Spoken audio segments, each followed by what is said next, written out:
Hi guys, it's Damien. I'm back with another video. This one's going to be a little bit different than the many of the videos that I've put up so far in regards to being an entrepreneur and owning your own business and starting a business from scratch. A lot of my videos that I put up so far are kind of like a how-tos and give me some pointers and tips on growing a business when you start one. This one's going to be a little different. Years ago, about 7 years ago, before I became an entrepreneur, before I started this business that I'm doing now.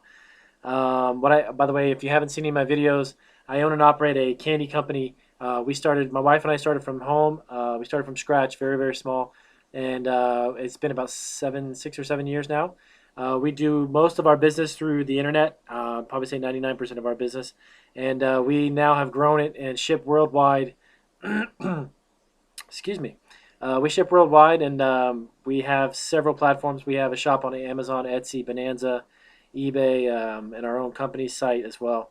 But growing a business as an entrepreneur, we have, of course, have a lot of challenges that we've kind of overcome, and there's a lot of things that we've learned just by being persistent and staying the course, if you will, over the past few years. And anyways, this video that I want to talk about is a little bit different, as I mentioned. It's kind of the idea of a lot of people have this poverty complex, and they don't even realize it. The idea that they just can't think themselves kind of into a new place or a new position financially. The idea that the bills keep coming in, the bills, their debts and their debts and their debts. I've got a hold of about 9 new books. This is one book that I'm reading right now. It's Think Yourself to Health, Wealth, and Happiness. It's by Dr. Joseph Murphy. I'll put a little bit of information down below about this book that I've been reading. But I've got about 9 books that I've been reading over the past 9 or 10 months, close to about a year now, about the psychology of your mind, how your mind works, the way that you think, and basically, in essence, the law of attraction with what you constantly dwell on, what you think about day in and day out habitually, does eventually become the life that you're going to lead and the life you're going to live. A few years back, I myself was in quite a bit of a debt situation as well. But one of the biggest challenges that I had faced was I would constantly was dwelling on and thinking about these monies that I owed, and then you always constantly think about your bills. It was just a lot of anxiety, a lot of anxious thoughts about these things that would come every month, or your bills, and it was constantly compounding, and it was getting to the point where you would think about it almost all day long, as opposed to thinking about the things that you would rather have in your life. Specifically about financial situation, and I really wanted to be in a much better place, a much different place financially. And I kind of caught myself, and I would find myself thinking more about the bills and the debt that I would have, and the debt that I accumulated, and so on and so on. And I would just constantly rerun that in my mind, literally every single day, until I just realized that the things that we would constantly think about, and again, I'm not the first person to bring this up, and there's a million videos on YouTube, and there's books out there. This is not something new, but I'm just giving you my own experience. Is that the constantly thinking about the things that you would not want to have, you end up giving energy to that. You end up giving your mind to it. You give your thoughts to it. And by contemplating, by thinking them, by talking to yourself about them, you actually end up perpetuating it. You actually grow it even bigger. The books that I've been reading really talks about the idea that thought is an energy. Thought is in your mind. Your thinking is a constant energy, and if you give your energies day in and day out to whatever it may be, if it's positive, negative, whatever it is, it's going to constantly come back at you, and it's going to become even a bigger problem, or it could become something that's more positive and be more constructive in a bigger constructive way. So the thing that I started to do is I took a journal and I started to write down as much as I could about my thoughts, the things I was thinking all the time. And I would write down just whatever it was throughout the day. I would go about my day, do my thing, and do my business, and little by little I began to realize that I was thinking constantly about the stuff that I didn't want. And I was wondering to myself, why is it not gone away? Why does it keep compounding, and why has it become more now than it was before? So then I realized that there is a way that you can get yourself out of it. You can change the way that you think, and you can make a difference in the direction that you're going if you just give it time, and you've got to give it some effort, give it some energy.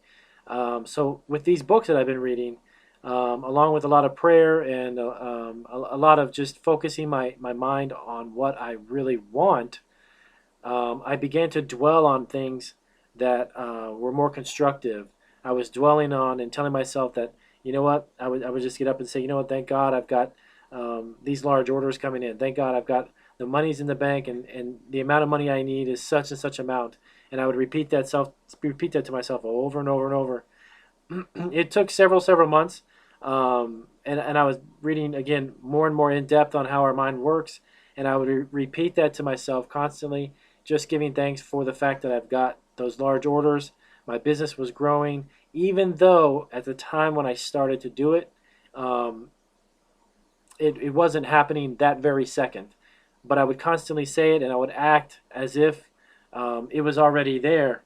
And of course, if you look anything into the law of attraction, if you read anything about it, um, it basically tells you in a sense that if you can put yourself in a feeling, if you can put yourself in a place other than where you are right now, in your mind mentally, and then in your mind, in yourself spiritually, and in yourself verbally talking to yourself, if you can put yourself there before it happens, and you can do it on a regular basis, opportunities will start opening up. You will meet people who will lead you in a direction that you'll end up, let's say if it's financial, you'll meet somebody who will give you an opportunity who financially will change everything for you.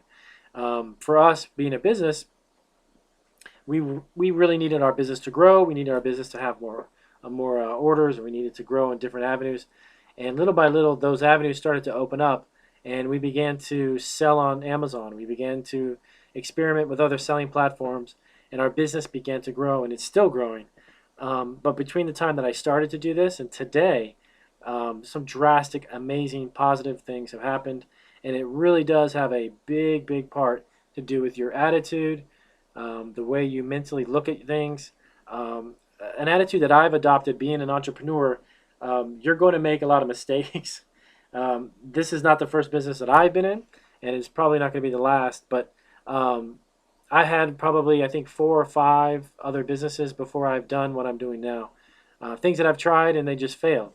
But the one thing that I looked at is that I had the mentality to say, look, you know what? The things that I didn't work out, that quote unquote failed, I never failed at anything. I just realized what didn't work, so then I could figure out what did work. If you look at it with an attitude like that, if you're going to be an entrepreneur, you're going to be a business owner, no matter what the field of business that you're in or what you're going to start, you're going to probably fail or at least not succeed at something. But if you can take from that the idea that you've learned from it, you've learned something that doesn't work, so you can find out and maybe figure out within yourself what does work or what could work for you. Then you have the mentality that you'll never fail, so you won't get so disoriented, or you won't get so set back mentally and begin to dwell on the fact that you may have not succeeded at something. But the mentality of I'm a failure, it's not a constructive mentality. It's not one that I would recommend for anybody. And if you're going to be a business owner and you're going to start something from nothing and you want to grow it into something, I'm going to tell you, you've got to have a mentality that everything that did not work out is not a failure. It's just a learning lesson that will get you to the next point or the next level, but chalk it up as a learning experience and then continue to move forward. I can tell you from my own self, I've been through a lot of situations that could have just set me back. With the other 4 businesses that I had, the bakery that I had, we ended up closing that down and opening this business here. When my parents, years ago, when my parents broke up, I was on, my mom and I were on welfare, and I've been through that situation. I've been there and done that, and standing in line waiting for food stamps, this is before they were on debit cards, was a pretty rough thing to experience, being on welfare and getting handouts. And as a kid, going through that with your mom and such, it's not an easy thing to experience. But I never let that stop me from just go ahead and getting a job, and little by little weaning ourselves off of that. And then we started to be able to support ourselves. But there's a lot of things that I've experienced that's just a fraction of what I've been through, that has allowed me to mentally resolve the idea that I could be something much bigger than I was, where I was, and when I was, in that place. And the idea that you are just, there's something inside you that keeps pushing you into something bigger and better, it can be an extremely constructive and powerful thing. But the more that I read about these books, and the more that I read the fact that our thoughts truly do dictate where your life will end up. Um, for instance, if you look at Henry Ford, he once had a great quote when he was asked what he would do if he lost all of his money in his business. Um, he replied that, quote, "I would think of something fundamental, basic need for all people, and I would supply that need cheaply and more efficiently than anyone else. And in 5 years later, I would begin to become a millionaire again."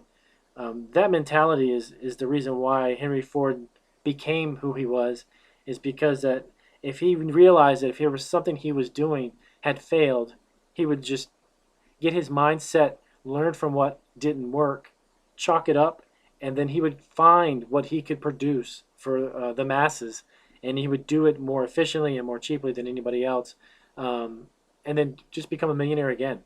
That type of mindset is like, it's the reason why there's a very few amount of people who take the chances that they do and become something better and bigger than they are. And one of the biggest keys that I've learned for myself is that the place that you are at this very moment, if you cannot think of yourself being bigger, and what I say by bigger is taking on a larger goal, if you cannot do that where you are right now, this very moment, this very second in your life, if you can't put yourself in that place, then you will never achieve it. It's never going to happen. Because if you have the same mentality that you've got today, a year from now, a week from now, 2 years, 5 years from now, you're still thinking the same way, and you're still limiting yourself because your parents said you couldn't do this, because your family said this is what you really are. Oh, you should stay and just keep a job, go to school, get your degree, get a job with a company, you'll be fine. I'll tell you something. Went to college and I got a degree, and I worked for a company and was there for about 8 years. And then one day got a nice little note in the mail that you were fired.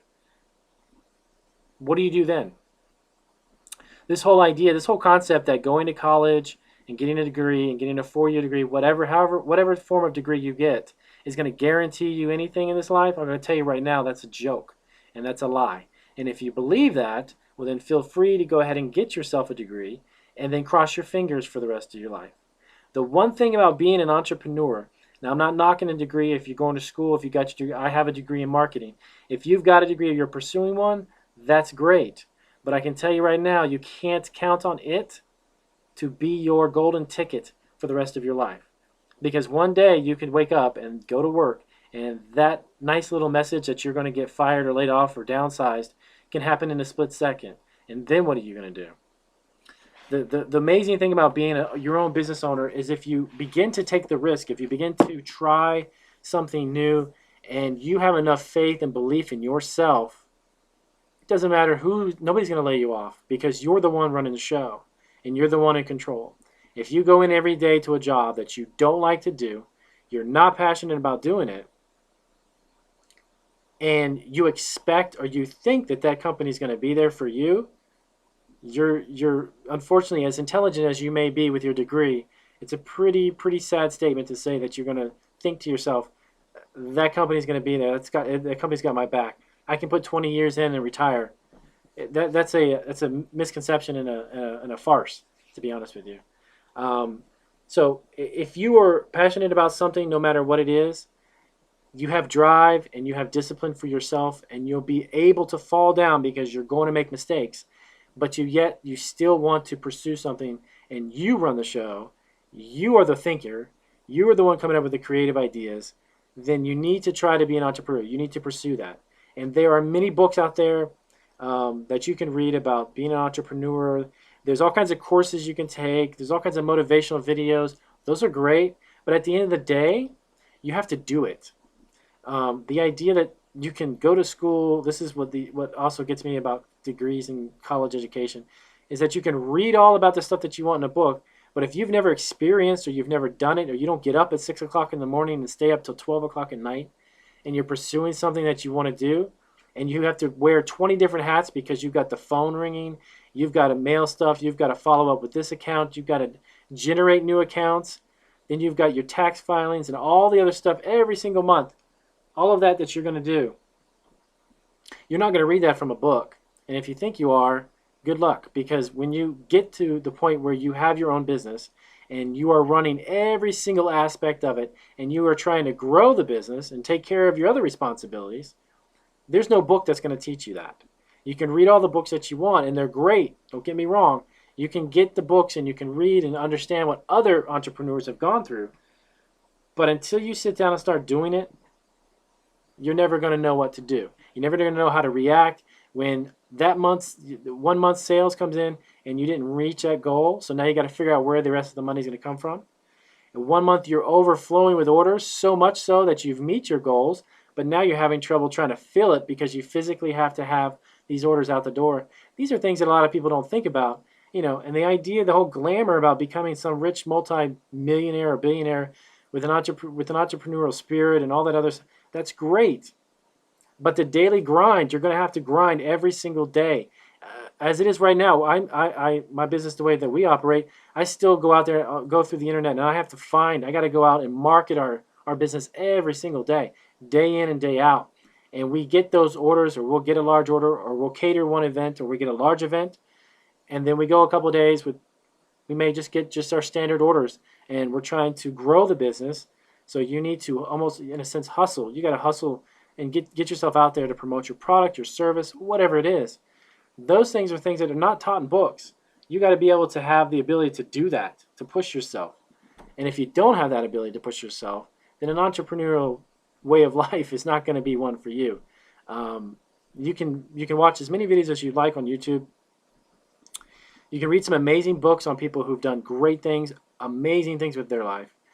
But at the end of the day, you're going to have to guide yourself, because you're going to make 100 decisions a day.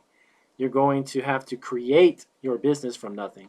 And when I started my business, I had no idea, no clue as to what direction it would go. It's kind of created its own life and kind of taken me in the direction where it wants to go.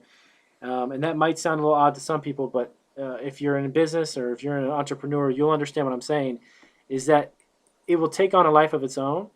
And for you to create something and guide it and direct it towards a bigger goal, it's going to take some vision on your part. It's going to take some diligence, patience, and then some days you're going to be in a rush, and some days you need to take it slow.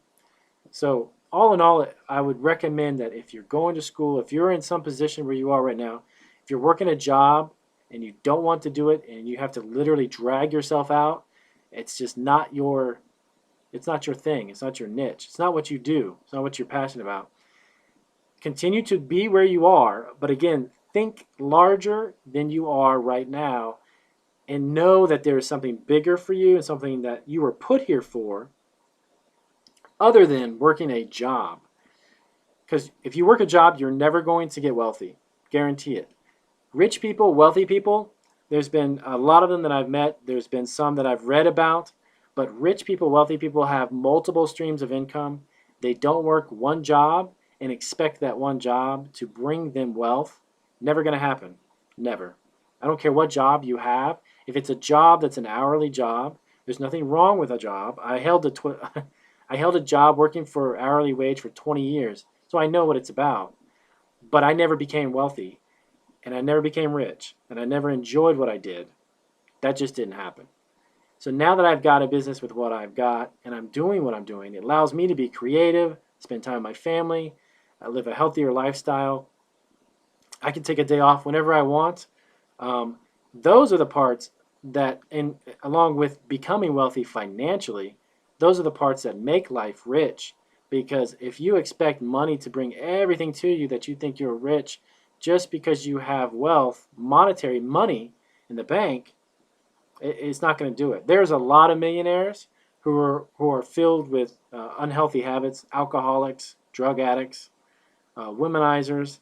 If that lifestyle, if that's what you think is something that's healthy, and you've got $1 billion in the bank, that ain't going to do anything for you when you're in the hospital bed dying because you've been an alcoholic your whole life.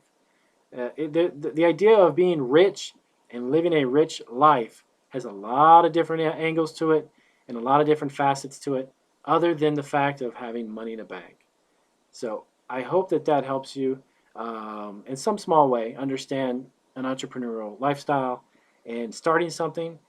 If you are passionate enough to do it, no matter what it is, I'm going to tell you also, you can sell socks if you wanted to and become wealthy. If you sell enough of them and you're passionate about socks, you find ways to sell them. You can sell 1 billion of them and become rich. It makes no difference what it is you're doing. It does make a difference, though, if you love to do what it is you're doing. That's the most important part.